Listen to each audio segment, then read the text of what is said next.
The guest I'm going to have on today is Professor Raphael Cohen Almagor. He was born in 1961 and he is an Israeli and British academic.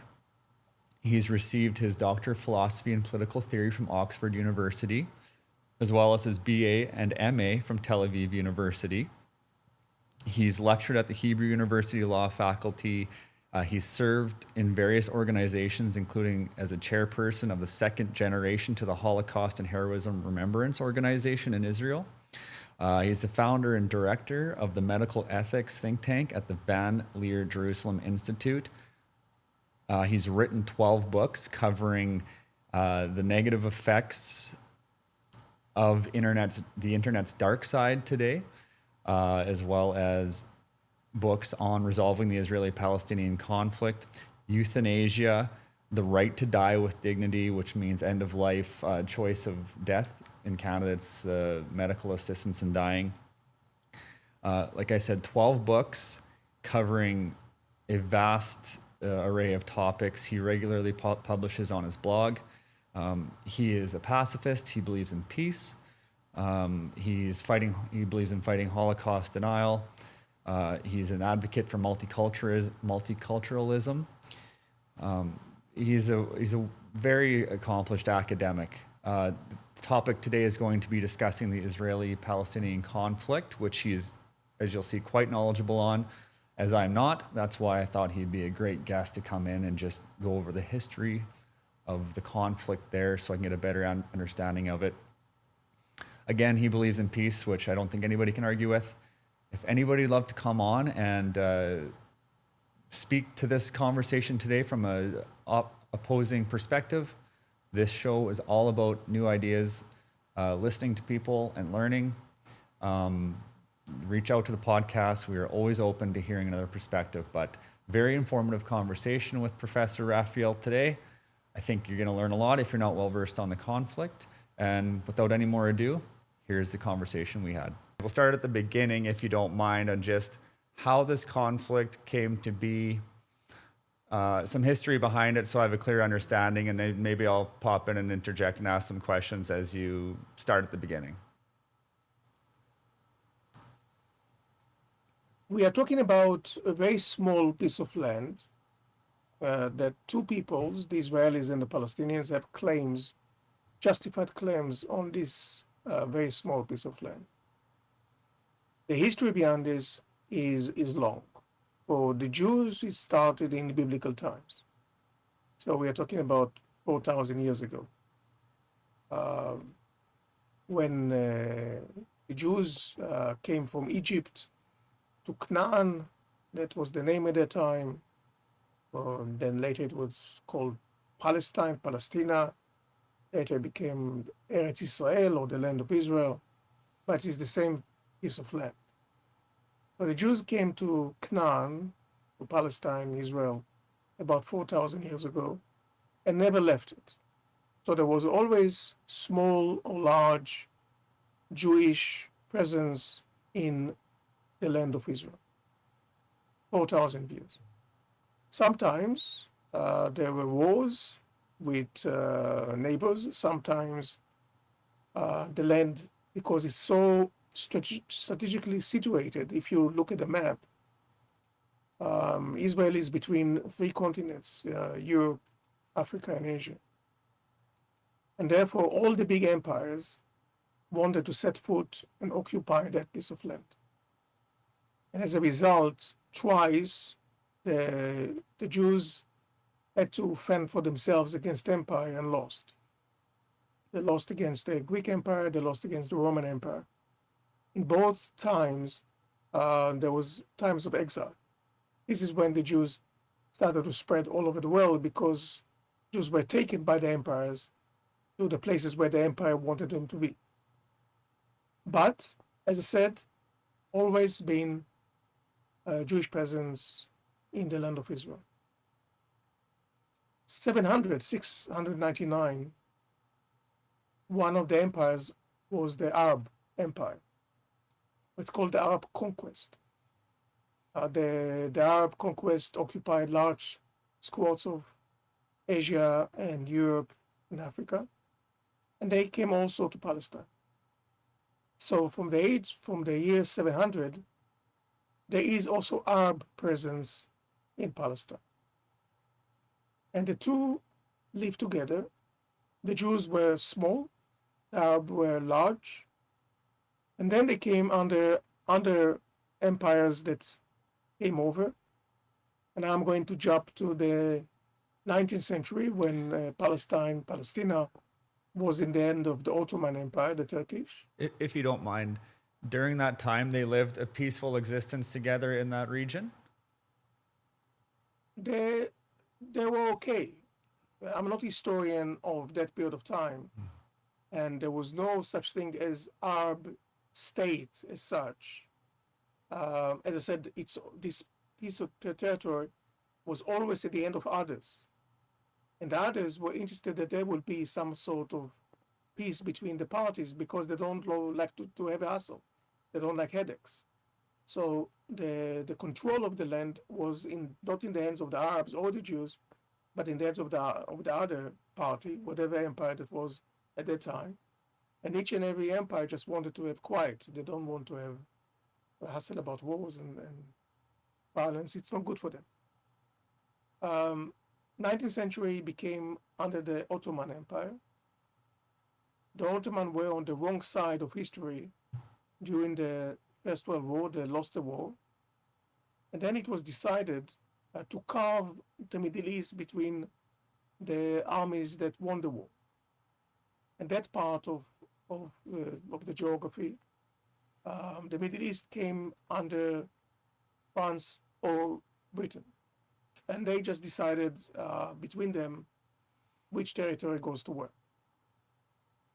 In 1920, the British mandate came, meaning that the British Empire received a mandate from the League of Nations to administer that land, Palestine. So they arrived to the land in the 1920s and they settled the empire in Palestine. At that time, the overwhelming majority was Arab, not Jews. Now, this entire time, Palestine still wasn't widely recognized as its own nation, correct? It was just No. There's no the word Palestine as such was not in use. Mm-hmm. When the people spoke about this piece of land, they spoke about it's not about the Palestinian people, but it's about our people in a piece of land that is called Palestine. But there's no the people there, the native there, did not call themselves Palestinians. This came later in the 60s. But it was called Palestine, and there were two people, Jews and Arabs, living together, not really amicably, I have to say. There were skirmishes between them, and as I said, like any other empire, the British wanted peace and quiet. Another development took place in the 19th century. There were pogroms, meaning riots against Jews. Every once in a while, when the Tsar didn't like something, the prince didn't like something, landlord didn't like something, blame it on the Jews. It's always easy to blame it on a weak minority that could not fend for themselves. So in the 19th century, there were many pogroms, meaning riots against Jews, that there would be thugs coming into the Jewish villages in Eastern Europe, and they would just go in, take whatever they want, put houses on fire, kill some people, hit some other people, and go back. Mm-hmm. In Vienna, there was a guy called Theodor Herzl who was not really interested in Judaism as such. He saw himself as Viennese, not even as Austrian, but Viennese. Viennese is something that is unique to Vienna. And his aim was to belong to the elite of Vienna, to the intelligentsia of Vienna. And everywhere he went, people reminded him that he's a Jew. Although he did not care about Judaism, he was an assimilated Jew. But he saw that there is a problem. Vienna was anti-Semitic at that time, and there were pogroms. And this man, Theodor Herzl, young man in late 30s, early 40s, he decided actually to do something about it. And he decided to establish a movement, he called it the Zionist movement, that is going to establish an entity, a home for the Jewish people, because he thought this is needed. Because in any part of the world, Jews are always minority, and they have to succumb to the whims of the majority. So he started to organize Jews in Europe, mainly from Eastern Europe, Russia, Ukraine, Holland, that's part of the world, with the aim of doing something for themselves. Because he himself was not religious, he didn't care much about Palestine or Israel.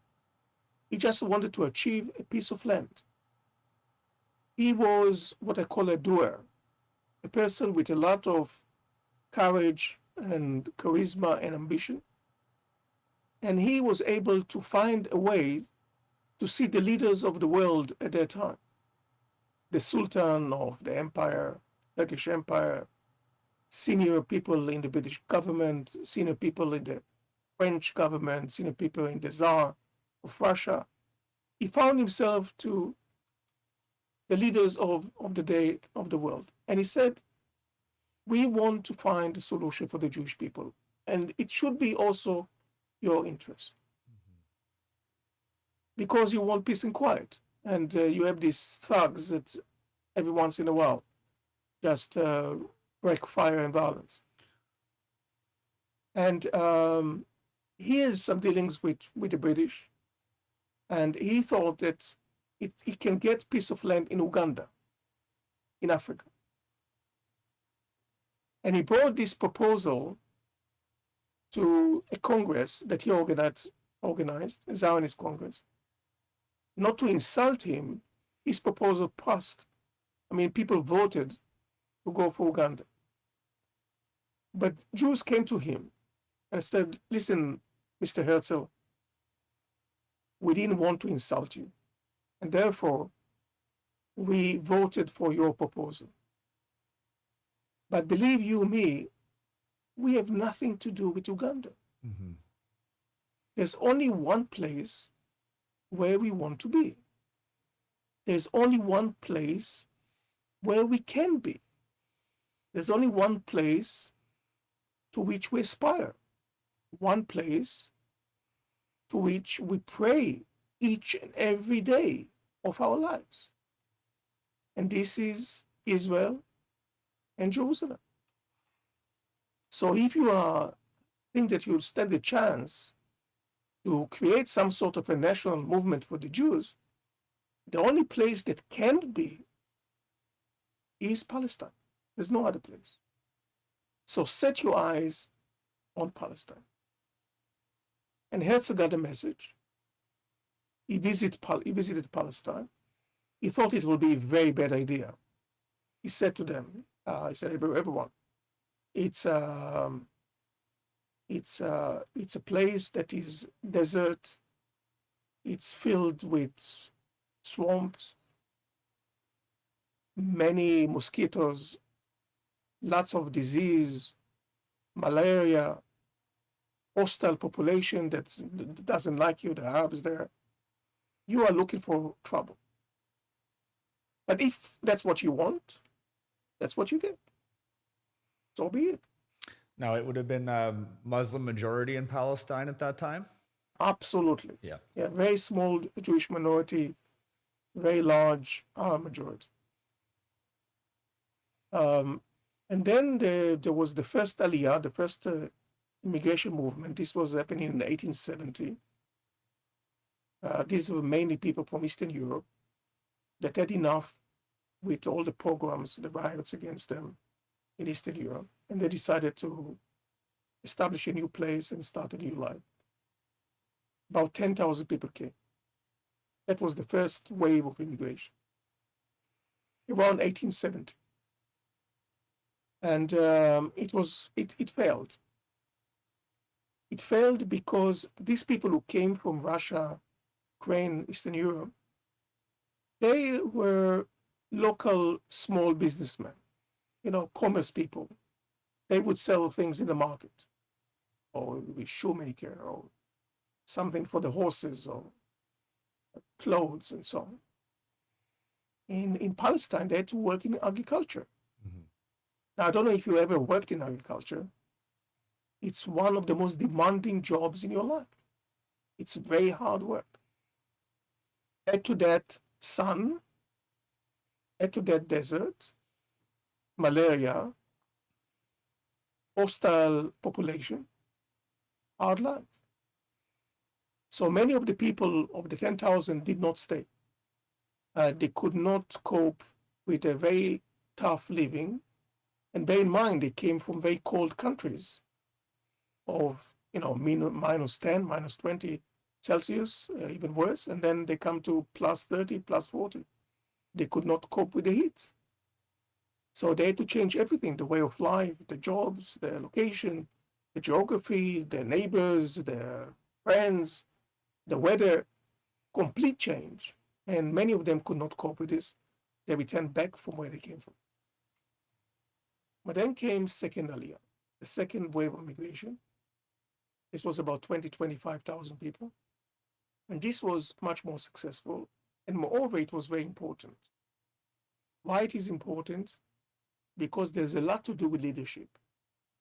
When you have leaders who see beyond the pale of today or tomorrow, but actually can look at the horizon and say, this is where we aspire to be. And this is the way that we are going to do that. So they say we have a plan to go from A to B, and we also tell you how to do that, how to get from A to B. This is what are called leaders. This second immigration had few leaders in them, very important people, including the person who became the first prime minister of Israel, the Israeli George Washington, if you like, David Ben-Gurion. He was in the second Aliyah. And they paved the way for the Zionists who came later after them. And they started to build settlements in Palestine. They got money from the rich people in Europe, families like Rothschild or Montefiore, these kind of people, bankers who had a lot of money. They wanted to do good. Herzl saw them. Herzl convinced them that this is worthwhile doing, that Jews should fend for themselves and be able to fight when there are pogroms against them. So they get the money and they bought the land. And oftentimes, this land did not belong to the people who worked the land. The people who worked the land were farmers, falachis. In Arabic, we call them falachim. But actually, the landowners were people who lived in Arab states outside of Palestine. When they got a hefty sum of money or a piece of land that they received as desert, filled with diseases, and doesn't yield them very much, they were happy to sell. And the Jews were happy to buy. And more started to have settlements in Palestine. Then came 1933. This is the year when Hitler came to power. Now, Hitler said what he thought years before. He published his book, Mein Kampf, in 1921. Anyone who wanted to read the future, what's going to happen if he would come to power, needed to just read Mein Kampf. But many people did not read Mein Kampf, and many people who did read Mein Kampf didn't believe that he would be able to do what he aspired to do in Mein Kampf. I don't know if you read the book, but the book is vicious. The hatred, the Jews, is coming out from each and every page. When he seized power, some Jews understood that this is very bad news for them. So they left. And this is when large number of Jews came to Palestine. Now, at that time, there is British mandate. The British want peace and quiet. They don't want to have any fighting between Arabs and Jews. They are not interested in that. So what they've done, they introduced set of laws to limit Jewish immigration to Palestine. And they set quotas. And this was some sort, in their minds, a compromise between the Arab reluctance to accept Jews and the Jewish zeal to come to Palestine. So where were the majority of Jews living there during this time that they're immigrating from to Palestine? The majority in Europe. Yeah. The largest population in Europe was Poland. Poland alone has 3 million Jews. And now Most we're of them getting, did not survive 1945. no, and now we're getting into the rise of the Nazi Party, and they're probably trying to get to Palestine in large numbers during this time, or is that what was going on? They're trying to escape to Palestine? It was very difficult because the Nazis occupied the majority of Europe, as you know, large swaths of Europe. Europe was at war, so there was no major commercial interest to travel to Palestine. You need to have boats for that. And secondly, the British introduced quotas. So there were horrific scenes in which during the war after 40 and 41, there will be boats coming, all the Jews refugees from Europe, only to be stopped by the British patrols who will tell them go back to Europe, go back to the hands of the Nazis. As you can imagine, the Jewish population in Palestine did not like it very much. And as you can imagine, it provoked a lot of hostilities against the British. So when the British introduced these quota laws on Jewish immigration, Jewish undergrounds came out, two Jewish undergrounds, Etzel and Lehi, Stern Gang and the Irgun, if you like. And they started to fight against the British. Out, we don't want you here. So the British now were suffering from Jewish violence, they were suffering from Arab violence, and they were suffering civil war in Palestine between the Jews and the Arabs. And sorry, And they had to fight the Nazis. just to All this clarify, happening at the same time. the primary motivation of the quotas to limit Jewish immigration to Palestine, what was the leading motivation there? Sorry? Why would they want to control the population of Jews in Palestine?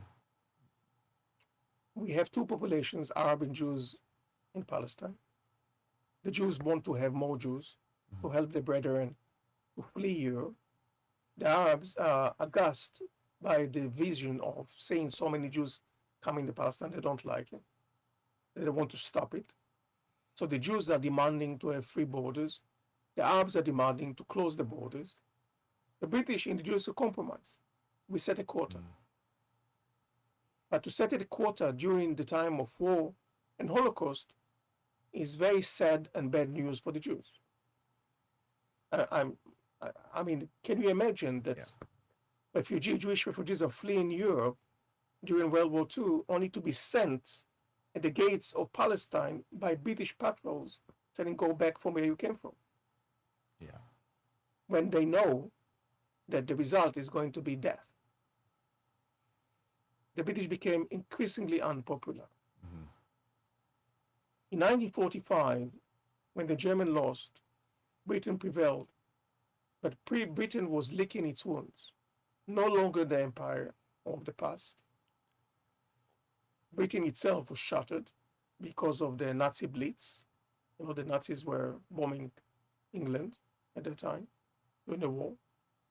So England itself was shattered, licking its wounds.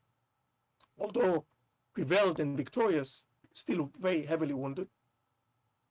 And they came back to the United Nations and they said, you gave us the mandate to rule Palestine, now we hand this mandate back to you. We are no longer interested. So we have to find another solution for them. So they're trying to find a stable government to regulate Palestine. They're no longer interested. No. They just want it out. They just want it out. No. They just want it out and they said, now it's your problem. You, the United Nations, you have to figure this out. We are not involved anymore. You decide whatever you want. not our problem anymore. In 48, we are leaving. Until 48, you have to find a solution. 29th of November 1947, there was a vote in the United Nations whether to establish a Jewish home for the Jewish people in Palestine. The idea was two-state solution. Take this piece of land, Palestine, split it to two, not evenly, I have to say. The majority was for the Jews, minority was for the Arabs. I would say around 60-40, that was the percentage. 60 for the Jews, 40 for the Arabs. There will be an Arab state in Palestine, and there will be a Jewish state in Palestine. Two-state solution. And this was a resolution to divide the land. Did they have Jerusalem allocated to the Jews at the time? Jerusalem was supposed to be international city. Now this resolution, very important resolution, the partition resolution of the 29th of November 1947, was accepted by the UN. That night was probably the happiest night in the history of the Jews ever. People were extremely joyful. You can imagine after the Holocaust that suddenly they might have a land of their own. So, since the biblical time, the Jews never had a state of their own. Since the destruction of the Second Temple, the Jews never had a state of their own. Thousands of years. Now there is a chance for a state of their own. And as the Jews were partying in the streets of Jerusalem, Tel Aviv, and other cities, the Arabs were aching. So while the Jewish community embraced the decision, the Arab population and leadership rejected the decision with contempt. That night, civil war erupted in Palestine. So if until then there were skirmishes, some fighting, some killings here and there, some stabbings here and there. Now it was a full-fledged civil war on the 30th of November 1947, when the British are very reluctant to intervene. They just want to save themselves. They are with one leg outside. They are folding their forces. And they are not interested. They are not engaged. They want peace and quiet, and I said now there won't be any peace and quiet. And they're just caring for themselves. They don't want to get injured. They don't want to get in between. So there is civil war. But the date was announced on the 14th of May, 1948. The British are folding the flag and go back to London. The leader of the Jews, David Ben-Gurion, he called his lieutenants, his generals. He told them, once the British are out, I am going to announce the birth of Israel. And I know that we are going to be attacked soon thereafter. So forcibly announce it. For war. Yeah. So prepare for war. Mm-hmm. They had 6 months. The major thing for them was to buy ammunition and weapons, which was extremely difficult. But they were able to find some things and to buy. And as he expected, he was a man of vision. He knew what's going to happen. While the civil war is happening all around, on the 14th of May, the British are leaving. At 4 p.m., Ben-Gurion announces the birth of Israel. Mm-hmm. At 12 o'clock at night, the less than 1 day state is attacked by 5 armies, neighbors of Israel. So now, in addition to the civil war, there's a full-fledged war with the neighbors all around. The fighting was hard and harsh, lasted about a year and a half, by the end of which the Jews prevailed. The Jews won the war. Did they have support Sorry? Did the Jewish side of it have support from other countries? Did the UN try to do anything during this time, or were they just on their own? As ever, utterly useless. Yeah. But that's why it was a very lengthy war. And there was a ceasefire at the end. But the price was very high. It was very high for the Israelis. For the Jews, it was very high for the Palestinians, for the Arabs. The Jews lost 1% of its people. Jews were about 600,000, and about 6,000 people died in the war. So in each and every household, someone was either killed or injured. It was very painful. And it was very painful for the Arabs because they lost the war. And during the time, from 47, 48, you remember there was a civil war that preceded the war. 47, 48, there was a waves of immigration of Arabs outside of Palestine, people living, which is normal. You know, your husband, your father, you care for your family. There's a state of war. You want shelter for your family. If you have ability to go somewhere else that is safer, you leave, with the hope that someday you're going to return. When the dust of war is going to sink, you'll return. That's the belief. So many people left during 47, 48, and 49, because it lasted a year and a half. So in these 2.5 years, about 650, 700,000 Arabs left Palestine. And they left to Lebanon, Syria, Jordan, Egypt, and sometimes even far from that. But the neighboring countries around Israel, they left. Between 650 to 700,000 people, a large number of people. When the war started in 1948, the ratio between the Jewish population to the Arab population was 1 to 2, meaning it was more or less 1.2 million Arabs and 660,000 Jews. So 1 to 2. By the end of the war, it was more or less the same, and immediately thereafter, the Jews prevailed, the majority became Jewish, and within 1950, the ratio was 2 to 1 for the Jews, not for the Arabs. So the situation changed drastically within a span of 3 years. The Arabs never accepted the Jewish presence in Israel, and some of them still do not. An organization like Hamas, the Islamic Jihad, they're unwilling to recognize Jewish existence in Palestine. They are unwilling to recognize that there is a place for the Jews in Israel. They are unwilling to accept Israel within the Middle East. This is the root of the problem.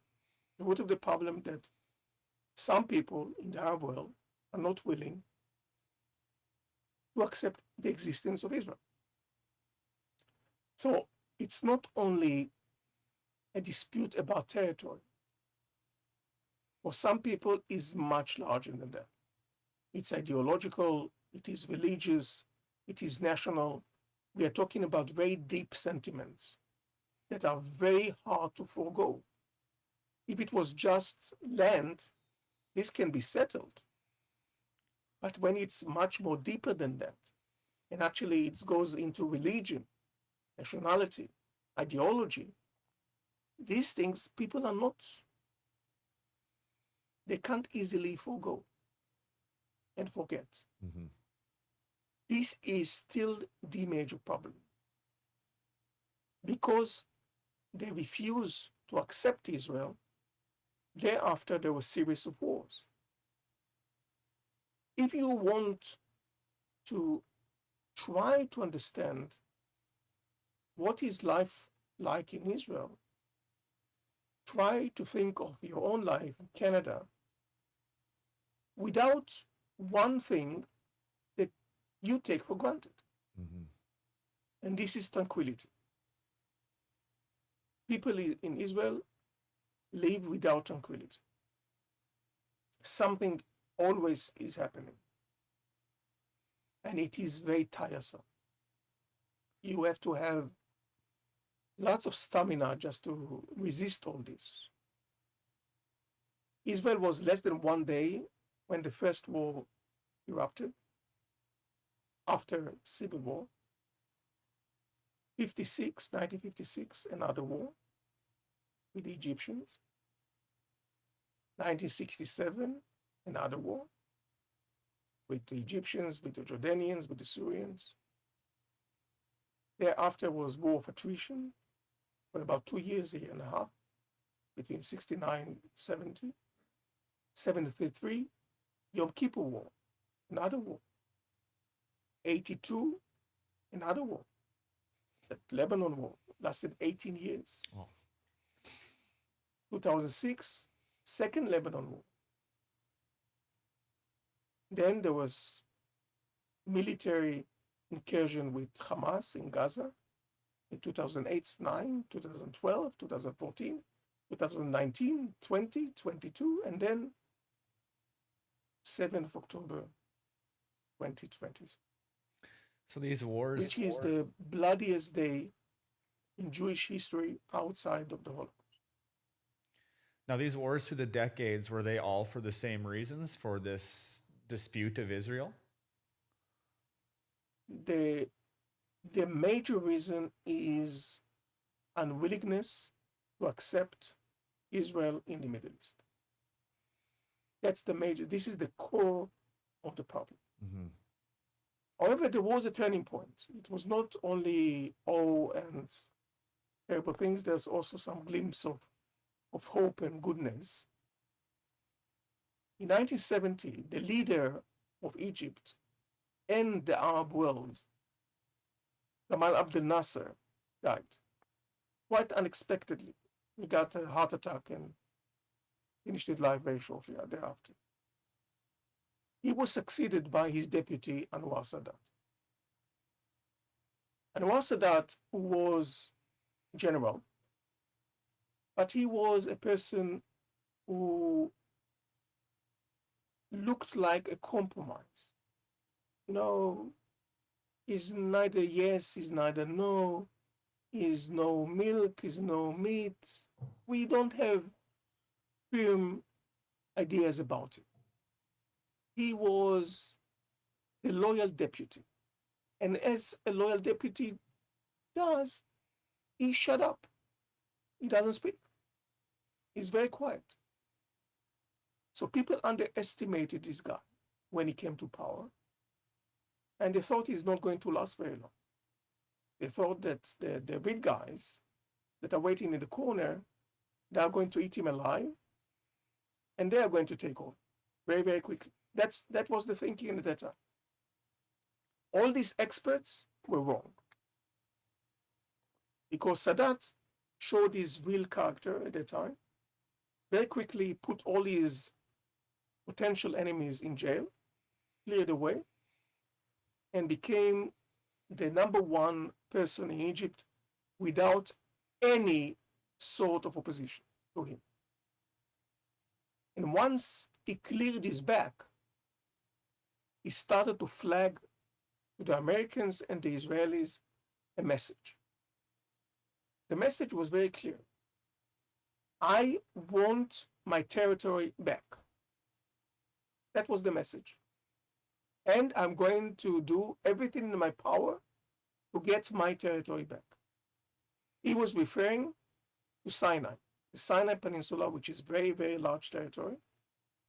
He wanted back. This is part that was occupied by Israel in 1967, in the Six-Day War. He wanted Sinai back. And he started negotiating, not directly with the Israelis, but through Washington, with Nixon and Kissinger. And he said, I want my territory back. And for this, I'm willing to go the extra mile. I'm willing to negotiate peace with Israel. This was unprecedented. Sadat was the leader of Egypt, the largest Arab country, the immediate enemy of Israel. In all the war games, the fighting is against Egypt, sworn enemy. Now the leader of Egypt is willing to speak peace with Israel. meaning to recognize the state of Israel and to negotiate peace. The problem was that in Israel at that time, the leader was a woman by the name Golda Meir, who was not interested.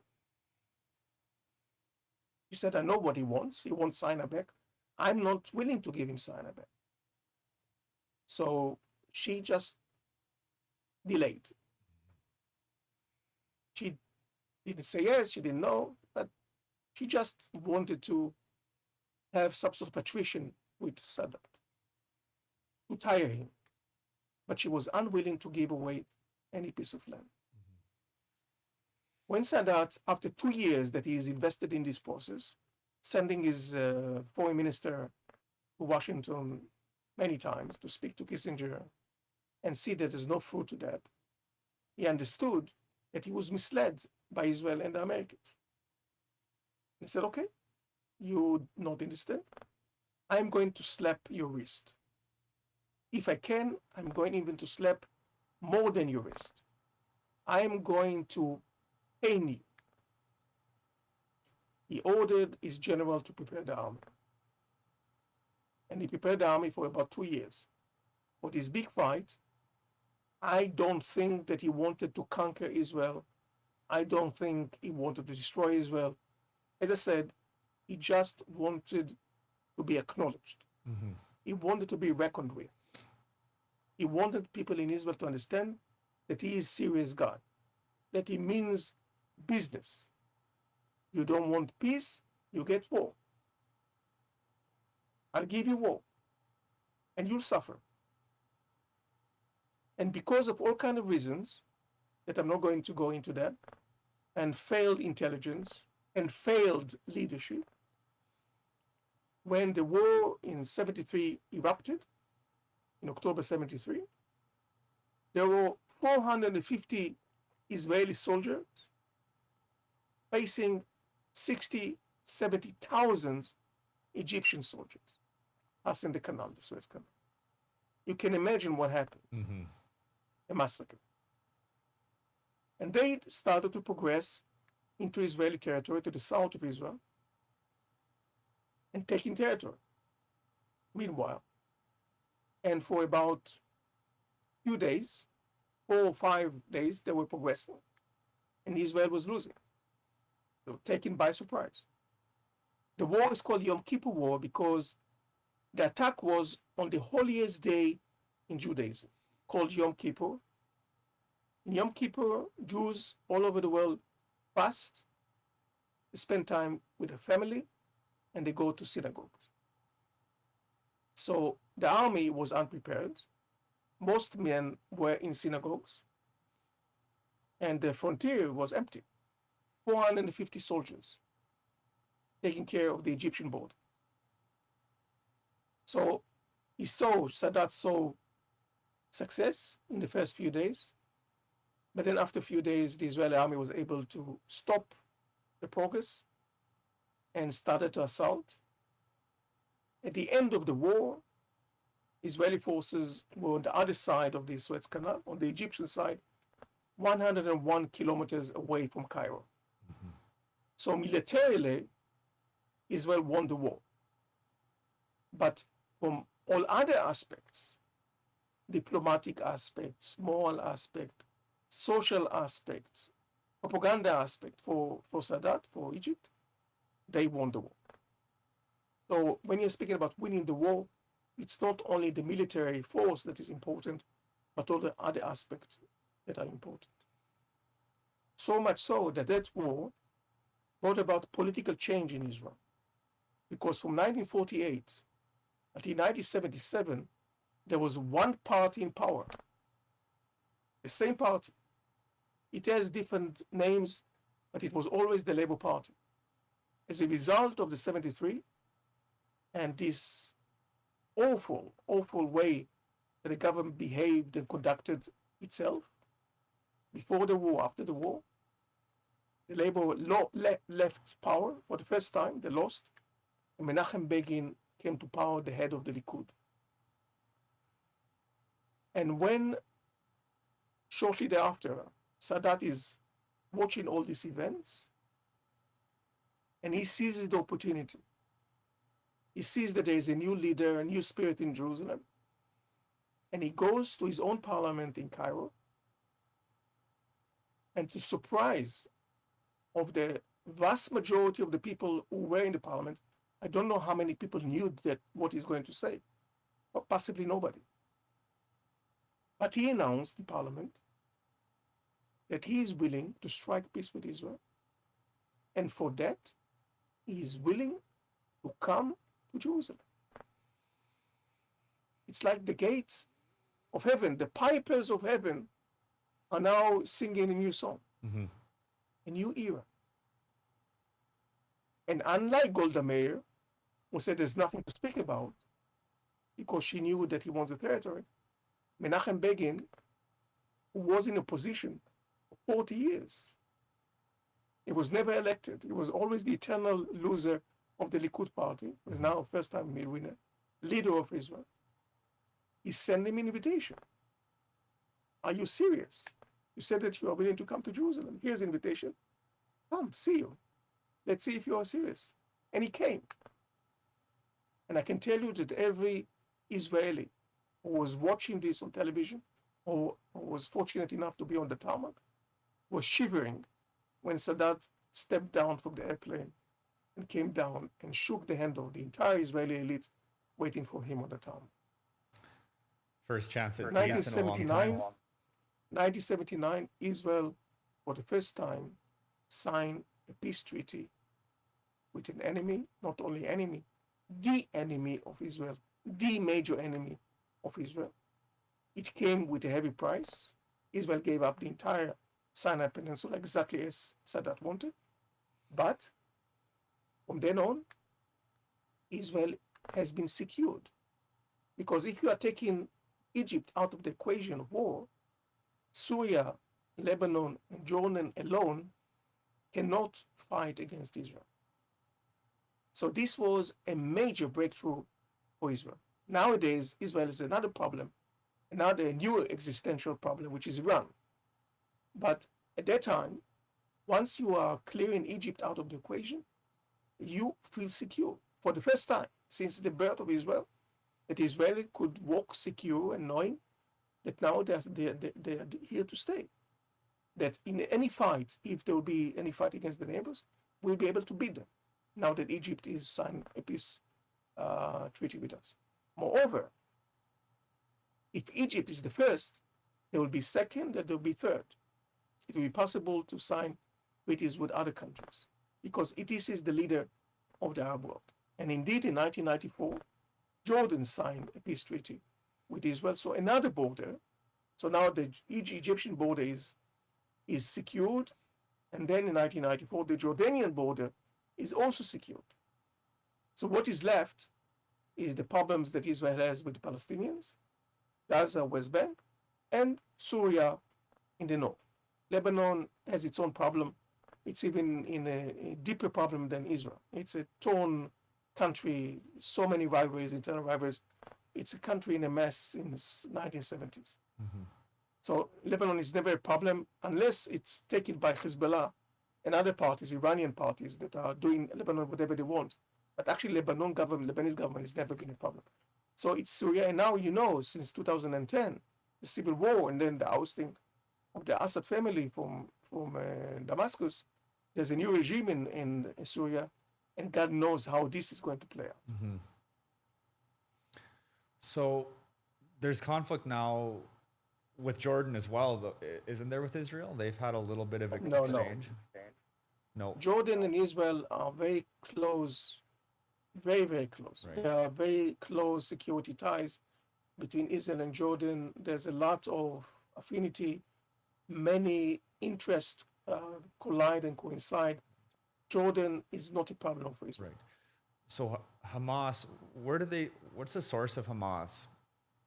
And what's their rise to the point of attacking again? How did that boil up if there was alleged peace treaties signed that a group of people still weren't happy?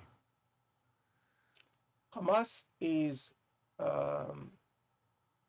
has its root in religion.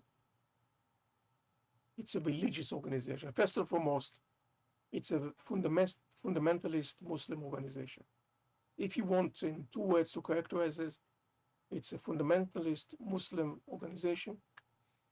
The roots of this ideology is in the Muslim Brotherhood, which is an organization that was born in Egypt by some Muslim sages, fundamentalist sages, who speak about jihad,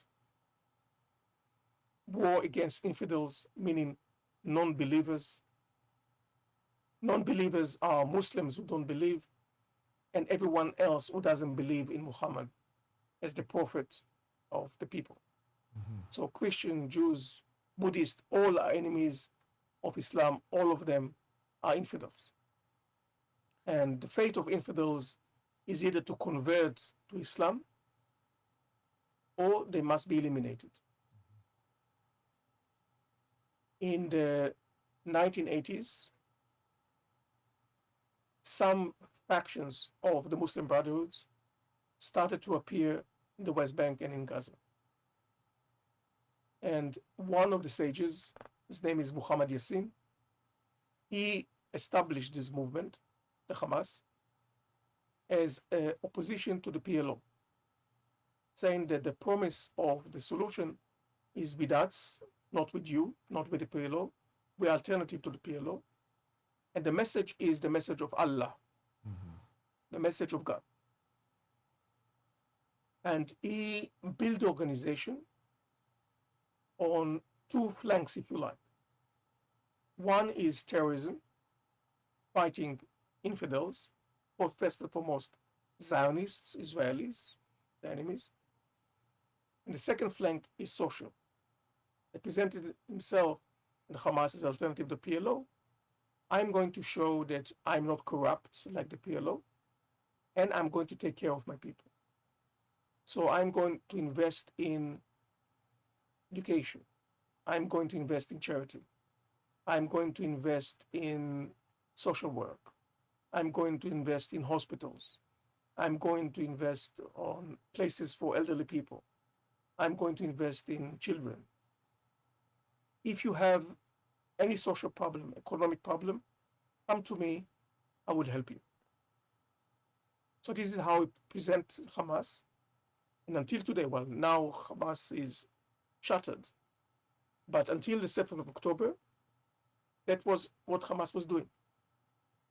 Hamas received enormous amount of money from the Arab world, from the European community, from the United States, from NGOs, from the United Nations. For many people who wanted to do good. Good-hearted people who wanted to do good, who saw suffering community in Gaza, gave them money. They got billions of dollars.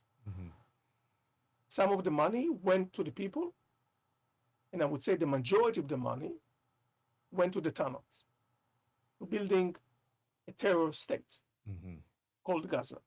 The aim is to ruin Israel, to attack Israel. The plan that Sinwar had in mind, Yahya Simon Sinwar and his people on the 7th of October, was that he was going to carry the attack, which he hoped might achieve some sort of presence in Israel, long-lasting presence. He thought maybe occupying part of Israel. But he also wanted that this is going to spark violence all around Israel. So there will be a ring of fire against Israel, and then Israel is going to fall. His idea was that his friends, meaning the Hezbollah in Lebanon, the Muslim factions in Syria,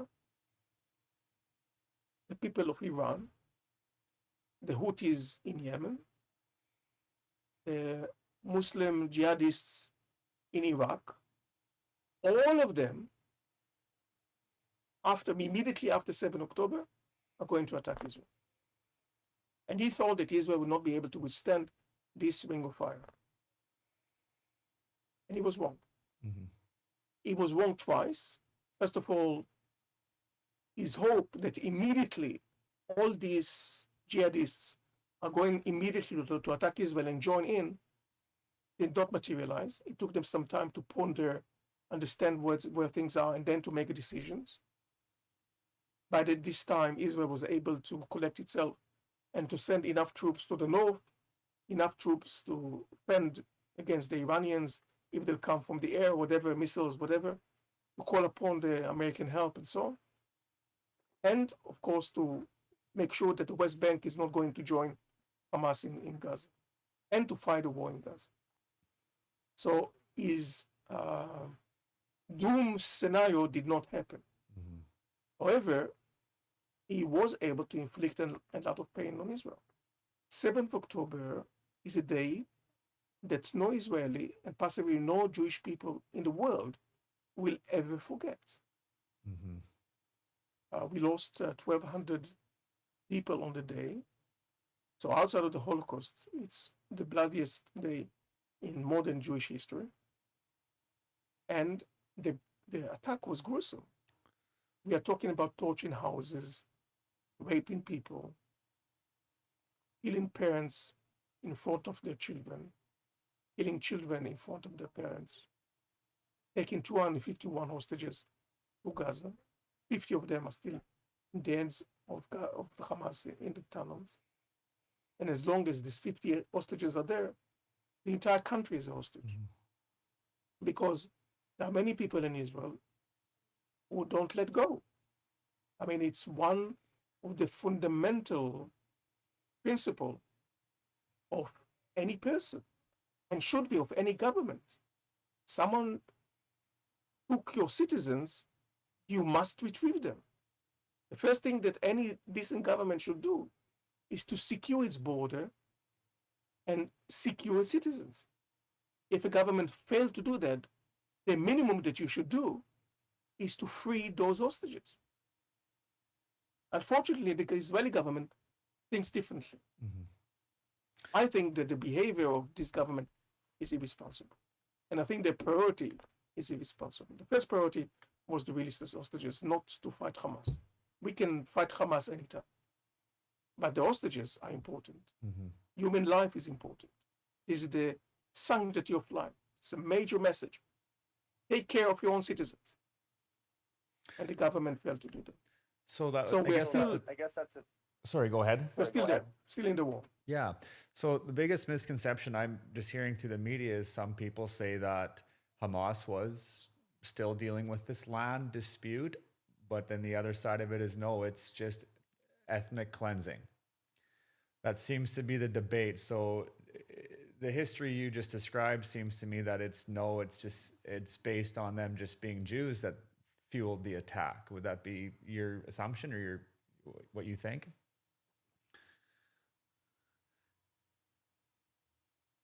I believe that not all Canadians are the same. You agree with me? Absolutely. Absolutely. Same for the Arabs, same for the Jews. Not all the Arabs are the same. Mm-hmm. So for some Arabs, those who elected Hamas, believe in Hamas, members of Hamas, they are unwilling to accept Jewish existence in Palestine. Mm-hmm. They are not willing to accept Israel as such. If you open the education books in Gaza, how Hamas is educating their children, it's the government of Hamas. PLO is not there. PLO was ousted from Gaza in 2007. Brutally ousted. They threw them from the rooftops. That's how they chose to kill them. So they were ousted in 2007. This is the government of Hamas. If you open any children book and see how they educate their children, you will see that Israel does not exist. In the geography book, in the history books, there's a map of Israel. It's called Palestine in Arabic. All the names of the towns and cities are in Arabic, as Israel does not exist. If you have people who do not recognize you as people, as human being, if you give them land, it will never be satisfactory. Mm-hmm. It is much deeper than that. However, I believe, and I'm a peacenik, you know that I'm a peacenik. I belong to the peace movement since the 1980s. I speak with Palestinians, I meet Palestinians, and I can tell you that not all Palestinians believe in that. There are plenty of Palestinians, many of them belong to the PLO and other factions, who are willing to strike a deal with Israel, two-state solution. That's what they want. And they want part of Jerusalem as the capital, and they want some sort of arrangement for the holy places.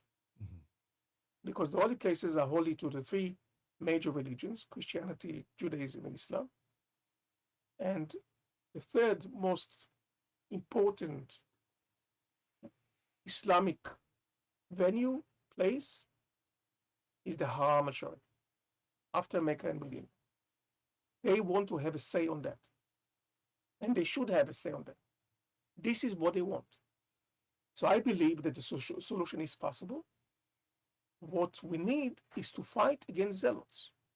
We need to fight against people who are willing to do everything, including violence, to solve the problem, what they perceive as a problem. Now, this Hamas is a major issue for Israel. It is also a major issue for the Palestinians. Because if you want to be a sovereign state, if you want a state of your own, one of the principles of a sovereignty is to have a monopoly on weapons. There's only one army, there's only one police, and this is the state police and the state army. You can't have gangs ruling the streets. No sane sovereign country would allow this to happen. And therefore, all these groups, all these terrorist groups, they must be disarmed. This is a precondition that should be the precondition of the Palestinians if they aspire to have a sovereign state. Because nobody is going to compromise on the issue of the monopoly of power. It's impossible. For Israel, after 7th of October, it's a sine qua non. Israel is not going to tolerate this anymore. 7th October was a lesson to be remembered for generations to come. It will become a memorial day in Israel, I'm sure about it. Not by this government who doesn't want to acknowledge its responsibility and therefore delay the issue of acknowledging this as a day of prayer and a day of mourning. But in any event, whatever the government is doing, notwithstanding what the government is doing, when you go to Israel on 7th of October, you see people mourning. It's a day of mourning. Because what happened is a trauma that saturated us deeply. Those of us who heard about this and those of us who saw the scenes. Because,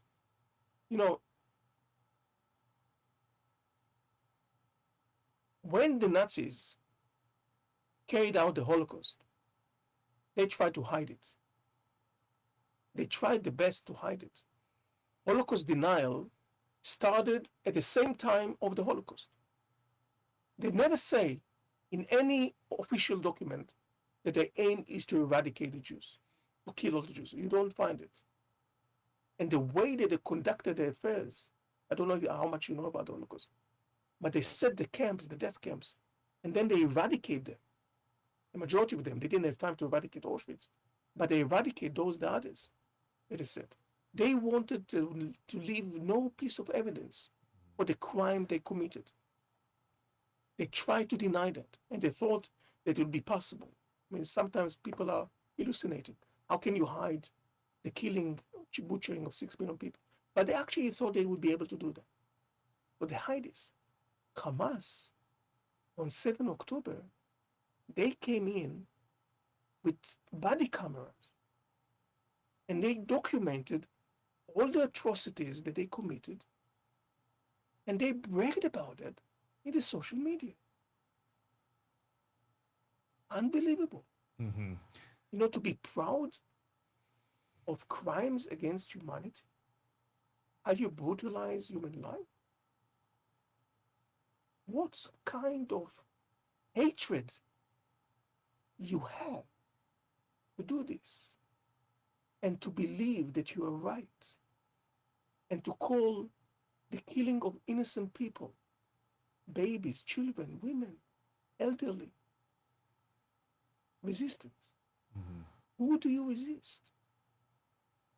And I don't know whether you know that, but these kibbutzim around Gaza, these settlements around Gaza, many of them were established by people like me, peaceniks, who came there in order to give a hand to the Gazans, to help them, Mm-hmm.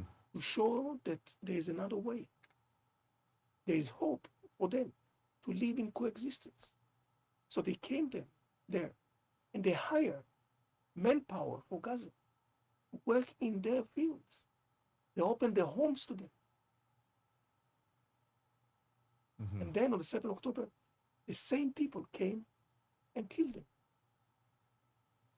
Well, then there's the argument of the other side that the body cam footage, the killing of the innocents, there's a lot of people that like to say that those are just a few bad apples and that wasn't widespread.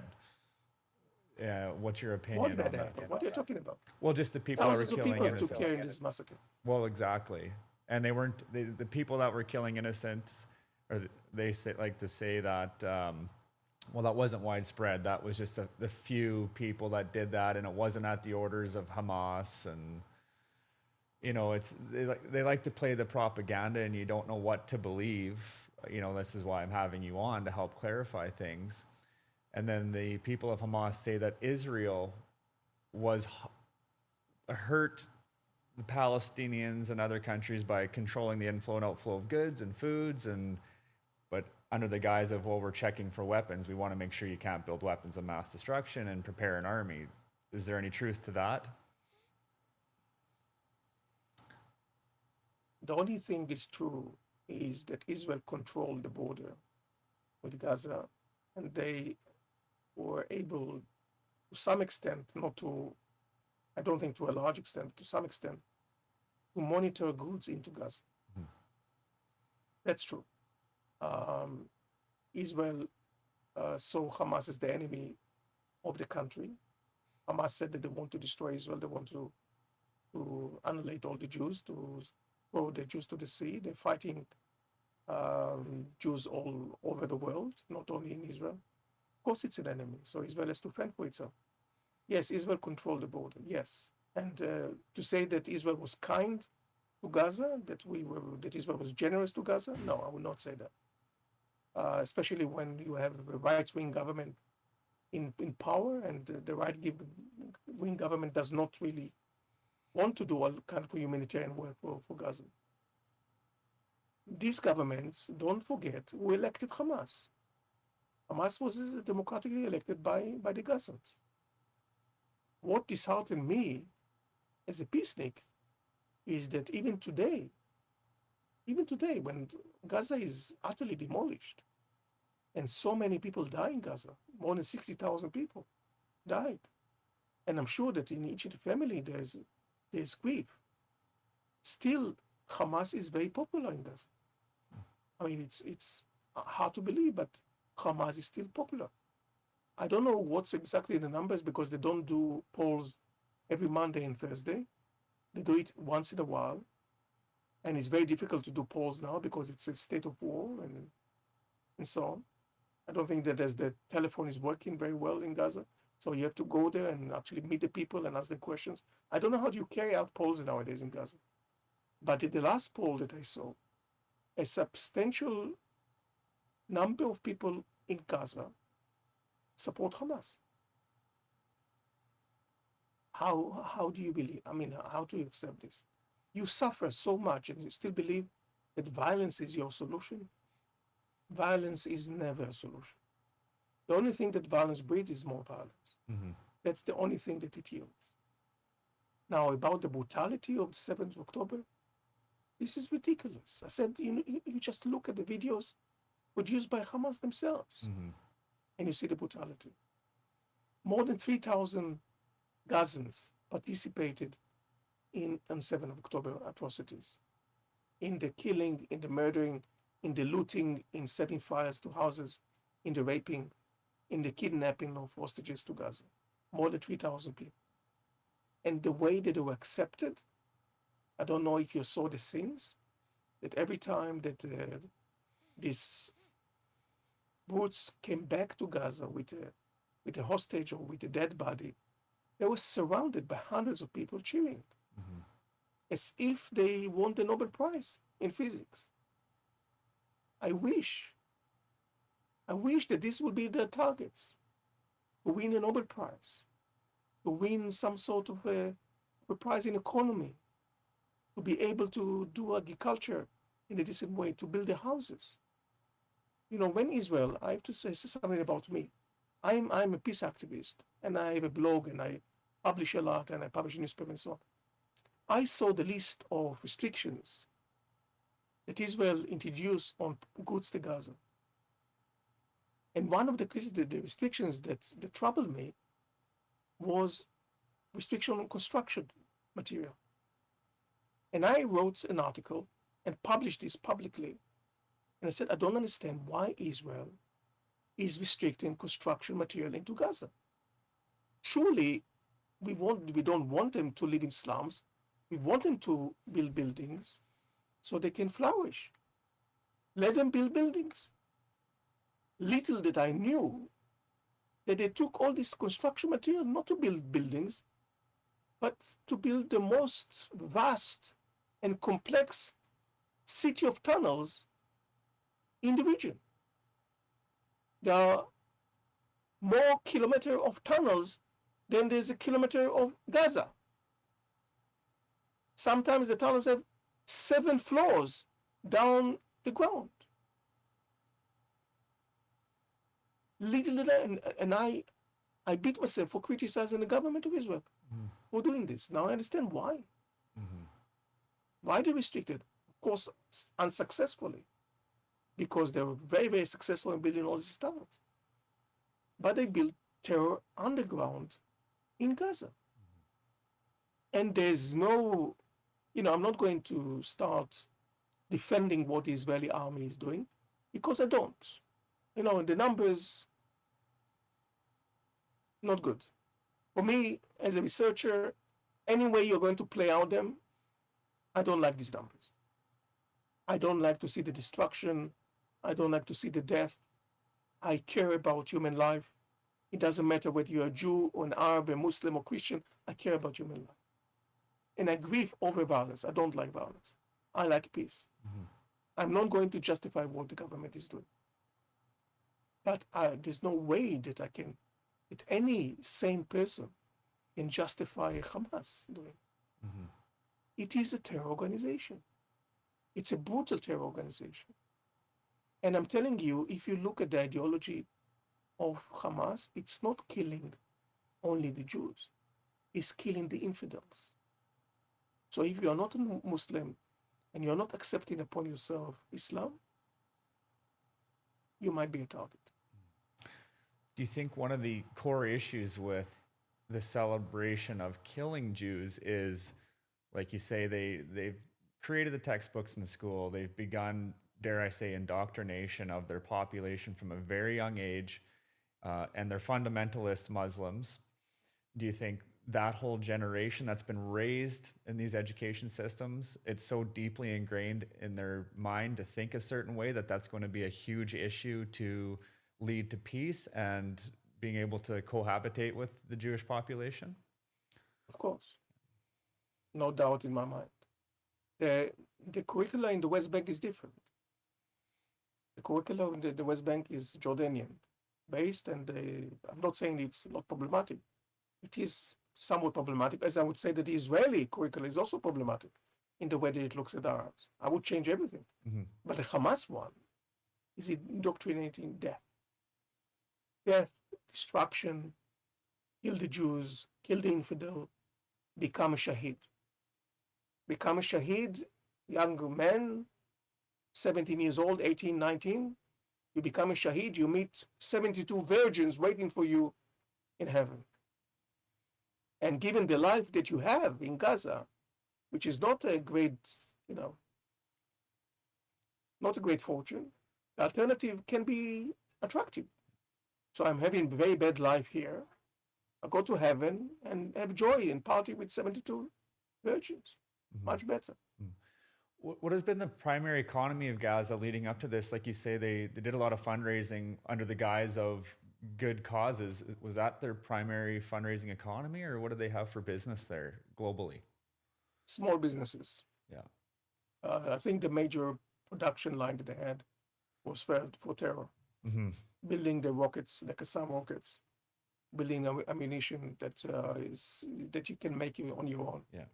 Not sophisticated. We're not talking about sophisticated missiles. We don't talking about tanks, no airplanes, no cannons, nothing of that like. But small ammunition, many guns, many rifles, and grenades, bombs that you could plant on the ground, all kind of explosions that you can make at home. They prepare a lot of that. I think a lot of the industry there was around terrorism. A lot of it had to do with violence. And then small businesses, I would say. I'm not aware of any major factory in Gaza. They did build the buildings as well, and they got a lot of money. There are some of the areas of the Gaza Strip are quite nice for the affluent people of Gaza. Very nice restaurants. Middle Eastern food is delicious, very, very good, and so on. But the economy was not economy for peace. It was economy of violence. It was economy of terror. So the major funding was allocated to fight Israel, to terrorize Israel.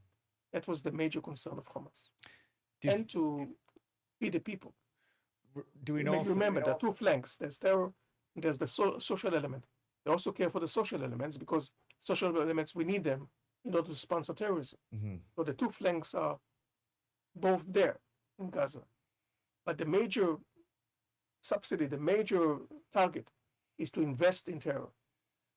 Do you think they were funded by other Muslim nations under the guise of doing good, but those other Muslim nations knew that this is probably where the money was going? Of course. Iran is the major sponsor of Hamas. Yeah. Do you think there's any other big players that have good relationships with the United States that maybe funded this? Qatar helped them a lot. So there's a lot of other nations that were complacent in this kind of... Yeah. Many European countries, many aid organizations, many countries that want to do good, like Norway and Sweden and Japan, Canada, presumably, USAID, UNRWA, flank of the UN. All of them invested heavily in Gaza. But unknowingly funding this, do you think there's more countries that know that, yes, the money is going to go to an uprising? Listen, I had a conversation, I think it was 2018, if I'm not mistaken, with a former head of the Mossad. Mossad is an illustrious intelligence organization by Israel. And we had a long interview, 4 hours or something like that. We talk about many issues pertaining to security and peace. One point, he tells me, UNRWA is Hamas. These are the words. And I looked at him, puzzled. I was really surprised by this statement. UNRWA, it's supposed to take care of refugees in Gaza and elsewhere in other Arab countries. UNRWA is Hamas? I mean, this is crude. So I stopped him and I said, you just said something that is really, really dramatic and drastic. Are you serious? UNRWA is Hamas. And he looks me straight in the eyes and he says, listen, this is my job. I'm telling you, UNRWA is Hamas. So the major UN organization that is there to help the refugees is actually helping terrorism.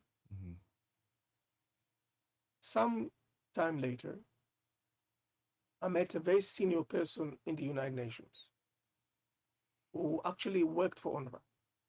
It's one of the senior officials. And I told him what Shabtai Shavit, the former head of the Mossad, told me. And I said, what do you think about this? Is this true?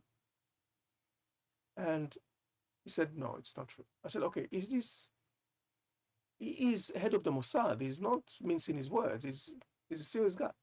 Why does he say that? Is there a shred of truth in that? So listen, every aid organization that we have in the world has to rely on the local manpower. So can I deny that there were some Hamas people working in UNRWA? No, I cannot deny that. Can I deny that some of them reached quite senior positions in UNRWA? No, I cannot deny that. Can I inspect each and every grain of wheat or sugar? Where does it go and for what purpose? And each and every dollar spent? I cannot do that. But UNRWA is not Hamas. So I hope you got the message. Mm-hmm. Yeah, it's complicated because they're humanitarian organizations and it's a double-edged sword for them. And there's corruption in every organization like that, no doubt. And they can't just cut off the support because there's a lot of innocent people that were there that do need the support and the food. Now, it's my understanding that there's some starvation going on there and they're cutting off supply and things like that. I think Israel is resuming humanitarian aid into Gaza. That's good. But for some time, the policy was to starve Gazans. Some of the ministers said it quite openly. So I think it's very sad. In my readings, to starve a population is never an end in itself. Starving a population is a war crime. It should not be done. It should not be the policy. It should not happen. There are some people in the Israeli government that have different opinions. But with regard to aid organization, any aid organization, I am full of admiration for good-hearted people who want to help others in misery and to take their own money and give it to others out of good Christian nobility to help the other. I have my deep appreciation for that. But you cannot think that your values in your own country, whether you're in Sweden or in Norway or in Denmark or in Canada, are the same value in Gaza. Don't assume that.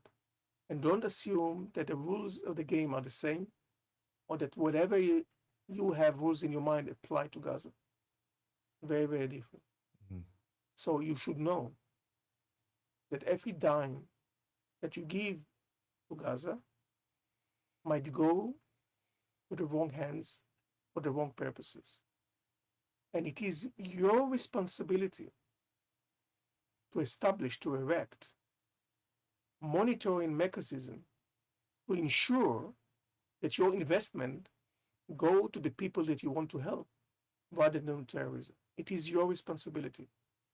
And if you do not do that, and if you fail to do that, then you are betraying whatever aim that you had in mind. Because your money does not promote humanity, goodwill, trust, peace, any good value that you have in mind. Actually, the opposite. You're actually sponsoring terrorism. So, to the best of my knowledge and my reading, the monitoring and the auditing of that money was not bulletproof. And now I'm very, very diplomatic in what I say, using my Oxonian diplomacy. I could use harsher words for that. Now, there's some countries today that are discussing whether or not they're going to recognize Palestine as a nation. I know Carney has said something along those lines. What's the state of conflict today, and what's the view of other nations on it? There's been several ceasefires that have came and gone. Where are we at today? I am for justice. I am for peace. I'm against occupation. I believe in two-state solution. I believe that the Palestinians should deserve a place of their own, exactly as the Jews deserve a place of our own, as a place of refuge if there's a problem in the world. As someone who believes in two-state solution, I recognize Palestine. I want Palestine to be a sovereign state. For me, it's not an issue. It's a diplomatic card. It's a political card. It's a symbolic card. Because you can call yourself a horse. Does it make you a horse? Maybe in your own psychology. Mm-hmm. So Palestine has a president, Mahmoud Abbas. It has a functioning government, some sort of administration, some sort of borders. They have a flag. They have some symbols of the state. Now they've been recognized, I don't know by how many countries, more than 100, maybe 140 countries recognize Palestine. So what? It's symbolic. It doesn't mean that actually there is a state. Mm-hmm. West Bank is controlled by Israel. So if you want to have a symbolic statement, and you think that this is going to lead the situation to a better place, somewhat help to resolve the problems of the conflict, somewhat decrease the flames, so be it. Mm-hmm. I don't pay much attention to this because I think, it's empty. We have to put it into substance, not just empty words. It's symbolically important, but not much more than that. And for Israel, Israel just wants a price for that. Okay, we'll give you something, give something in return. We don't want to give anything for free. And from the Israeli standpoint, you don't want to make some Palestinian feel that terrorism wins, that they gain something as a result of 7th of October. Israel wants to show the Palestinians, you lost, you continue losing. Nothing to gain there. So if you now recognize Palestine, it seems like they want something. Mm-hmm. So the effort was meaningful to them. They got recognition as Palestine. These things, it's not immensely important, it's symbolically important. And it's all politics. But we have to see more beyond politics. Beyond politics is that the two nations, these very important nations, the Jewish nations, the Israelis, the Palestinians, they should recognize each other. Both of them have a place in Palestine. Both of them should aspire to live in peace, in harmony, in coexistence, and stop the violence. Mm-hmm. The children of Palestine and children of Israel deserve better. And I hope to see the days that these children would play with each other rather than shoot each other. Enough blood was shed. This is the statement that I want to leave with you. Then we'll leave it there. Thank you. Very good talking to you. I enjoyed the conversation. I hope your listeners would listen and hopefully learn something from that. Because at least the facts should be known. Mm-hmm. And at least you got a perspective of someone who, although I'm Jewish, although I'm Israeli, I'm also British, and I see myself as citizens of the world. I deeply want peace, and I deeply believe that justice should prevail, and it doesn't matter your color or your nation or your religion. Justice should prevail for everyone, and violence is never a solution. So I hope this message will come across, and I hope we'll wake up soon to see the end of this war, because enough is enough. Well, I couldn't agree more. I appreciate your time. Do you have, like you said, you had a blog? Where can people find your latest publishings and your work? It's a paid blog. Okay. So if people want to be part of the paid blog, they are welcome to contact me. But it's not a huge sum of money, but I need to invest in that, so just to cover my expenses. All right, understandable. Well, thanks again, and thanks for your patience at the beginning with our technical issues. And maybe we'll talk to you again soon. You cover a lot of topics, so I'd definitely be interesting in talking to you again down the road. Thank you very much. And I hope you are going to send me the link for that. Absolutely. Okay. Take care. Bye-bye.